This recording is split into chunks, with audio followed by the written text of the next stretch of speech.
అందరికీ నమస్కారం. నేను మీ షణ్ముఖ్. జగన్మోహన్ రెడ్డి గారిపై నిఘా వర్గాలు అలర్ట్.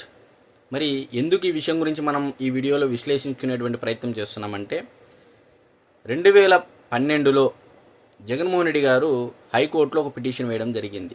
జగతి పబ్లికేషన్స్ సాక్షి పేపర్, ఇందిరా టెలివిజన్ సాక్షి న్యూస్, జననీ ఇన్ఫ్రా సాక్షి ఆస్తులు మరి అంతస్తులు మరి వ్యవహారాలు ఈ అకౌంట్లను సిబిఐ పూర్తిగా ఫ్రీజ్ చేసింది.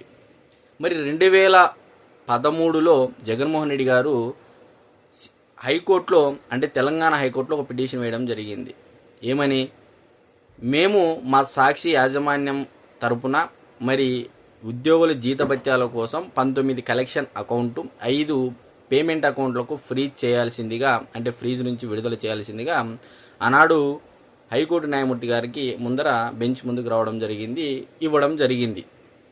మరి ఇదంతా ఎందుకు చెప్తున్నామంటే జగన్మోహన్ రెడ్డి గారు దాదాపు 4000 రోజుల తర్వాత సుమారుగా అంటే 2013 తర్వాత ఇప్పుడు 2026లో ఫిబ్రవరి నెలలో మరొక అంటే అప్పుడు ఇచ్చినటువంటి కండిషన్స్ ఏదైతే పిటిషన్ వేశారో దాంట్లో మోడిఫికేషన్ చేయాలని చెప్పేసి ఫిబ్రవరి నెలలో ఒక పిటిషన్ వేయడం జరిగిందని చెప్పేసి ఈ పిటిషన్ వేసిన తర్వాత నిఘా వర్గాలు ఒక్కసారిగా అంటే రాష్ట్రం ఇంటెలిజెన్స్ కేంద్రం సంబంధించినటువంటి ఇంటెలిజెన్స్ ఒక్కసారిగా అలర్ట్ అవ్వడం జరిగింది.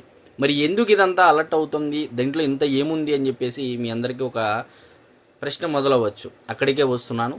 మరి విజయ్ మాల్యా గారి గురించి మీ అందరికీ తెలిసినటువంటి విషయమే, మరి నీరవ్ మోడీ గారి గురించి మీ అందరికీ తెలిసినటువంటి విషయమే. వీళ్ళందరూ తన దగ్గర ఉన్నటువంటి బ్లాక్ మనీని వైట్ మనీని చేర్చుకోవడం కోసం మరి ఏ విధమైనటువంటి విధానాలు అవలంబించారో అదే తరహాలో ఇప్పుడు జగన్మోహన్ రెడ్డి గారి యొక్క విధానాలు కూడా ఉన్నాయి అనేది ఒక ఇంటెలిజెన్స్ అనేది ఒకసారి అలర్ట్ అవ్వడం జరిగింది. మరి ఆనాడు మీ అందరికీ తెలుసు, విజయ్ మాల్యా గారు తన కింగ్ ఫిషర్ విమానాల యొక్క చెల్లింపుల మొత్తం ఇక్కడ తను సంపాదించినటువంటి బ్లాక్ మనీని అంటే ఉన్న ధర కంటే ఎక్కువ ధరకు కోట్ చేసి అక్కడికి తరలించి దాన్ని వైట్ మనీగా చేసుకోవడం జరిగిందని చెప్పేసి ఆనాడు మనం అందరం విన్నాము, చూసాము, కథలుగా విన్నాం.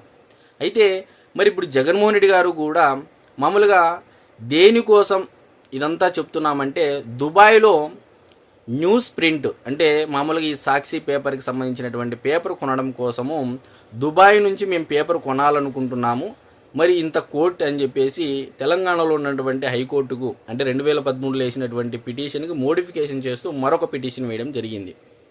ఏమనంటే 25 రెట్లు ఎక్కువ అధికంగా కొటేషన్ వేయడం జరిగింది. మామూలుగా దేశంలో ఉన్నటువంటి ప్రముఖ దినపత్రికలన్నీ జపాన్ మరియు సౌత్ కొరియా నుంచి ఈ న్యూస్ ప్రింట్ అంటే న్యూస్ పేపర్కు వాడేటువంటి పేపర్ను మెటీరియల్ని అక్కడి నుంచి కొనుక్కుంటారు.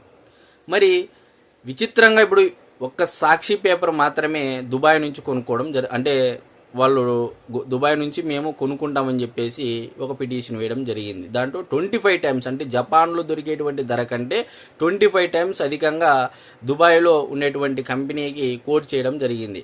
అంటే జగన్మోహన్ రెడ్డి గారు కూడా ఇక రాబోయే పరిస్థితుల్లో మనం అధికారంలోకి వచ్చేటువంటి పరిస్థితి లేదు, మరి మనకు అన్ని దారులు మూసుకుపోయాయి. మరి ఆల్రెడీ జగన్మోహన్ రెడ్డి గారి యొక్క కుటుంబ సభ్యులకు కూడా విదేశీ పౌరసత్వం ఒకరికి లభించిందని, మరి ఒకవేళ అక్కడ ఆల్రెడీ యూకేలో జగన్మోహన్ రెడ్డి గారి యొక్క కుమార్తెలకు కూడా అంటే పర్మనెంట్ సిటిజన్షిప్ అక్కడ ఒకరికి దొరికిందని చెప్పేసి కూడా ఏదో డిజిటల్ మీడియాలో వైరల్ అవుతూ ఉంది. మరి అదే తరహాలో ఇప్పుడు ఒకవేళ కానీ మనకు పర్మనెంట్ సిటిజన్షిప్ రాకపోతే దీవుల నుంచి అంటే కరీబియన్ దీవుల నుంచి అయినా అక్కడ డబ్బులు ఇస్తే పర్మనెంట్ సిటిజన్షిప్ ఇవ్వడం జరుగుతుంది.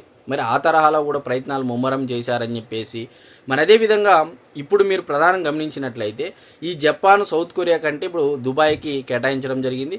మరి ఏదైతే అకౌంట్లు ఇక్కడ ప్రధానంగా మనం చెప్పుకోవాల్సినటువంటి అంశం ఇదంతా ఎందుకు చెప్తున్నామంటే దుబాయ్లో మేము అకౌంట్లు తెరుచుకోవడం కోసము ఇక్కడ ఉన్నటువంటి డబ్బును అక్కడికి ట్రాన్స్ఫర్ చేసుకోవడం కోసము మాకు అనుమతి ఇవ్వండి అని చెప్పేసి తెలంగాణ హైకోర్టులో 2026 ఫిబ్రవరి నెలలో ఒక పిటిషన్ వేయడం జరిగిందని చెప్పేసి డిజిటల్ మీడియాలో ఒక వైరల్ అవుతూ ఉంది. మరి జగన్మోహన్ రెడ్డి గారికి ఒకవైపు రాజకీయంగా గడ్డుకాలం నడుస్తూ ఉంది, మరొక వైపు కేసుల దృష్ట్యా కూడా దాదాపు 15 సంవత్సరాల పాటు జగన్మోహన్ రెడ్డి గారు నేను వస్తే ట్రాఫిక్ జామ్ అవుతుందని చెప్పేసి, నేను వస్తే బట్టలు నొక్కడం లేట్ అవుతుందని చెప్పేసి జగన్మోహన్ రెడ్డి గారు ఏదో ఒక కుంటి సాకులు చెప్పి హైకోర్టుకు అంటే శుక్రవారం కోర్టుకు వెళ్ళకోకుండా ఆయన 3,000కు పైగా స్టేలు తెచ్చుకోవడం జరిగింది, వాయిదాలు తెచ్చుకోవడం జరిగిందని చెప్పేసి మనమందరం చూసాం. వార్తాపత్రికలో వచ్చినటువంటి కథనాలు మరి ప్రచురితమయ్యాయి. మరి ఇలాంటి జగన్మోహన్ రెడ్డి గారికి అన్ని పరిస్థితుల్లో అంటే అర్థమయ్యాక ఆయన సైలెంట్గా దుబాయ్కి అంతా మార్చేసి దుబాయ్ నుంచి వేరే కంట్రీస్కి వెళ్ళాలనేటువంటి ఆలోచనలో ఉన్నారు అని చెప్పేసి విజయ్ మాల్యా, నీరవ్ మోడీ గారి తరహాలో అని చెప్పేసి డిజిటల్ మీడియాలో ఒక వార్త అయితే వైరల్ అవుతూ ఉంది. మరి జగన్మోహన్ రెడ్డి గారు ఈ వేసినటువంటి పిటిషన్ పైన ఒక్కసారిగా కేంద్ర ప్రభుత్వము, రాష్ట్ర ప్రభుత్వము, కేంద్ర ఇంటెలిజెన్స్, రాష్ట్ర ఇంటెలిజెన్స్ అలర్ట్ అయితే మొత్తానికి అయ్యింది. మరి చూడాలి రాబోయే రోజుల్లో కేంద్రం మరియు రాష్ట్రం మరియు సిబిఐ ఏ విధంగా ఈ విషయం పైన స్పందిస్తాయనేది అయితే మనం అందరం వేచి చూడాలి. అందరికీ నమస్కారం.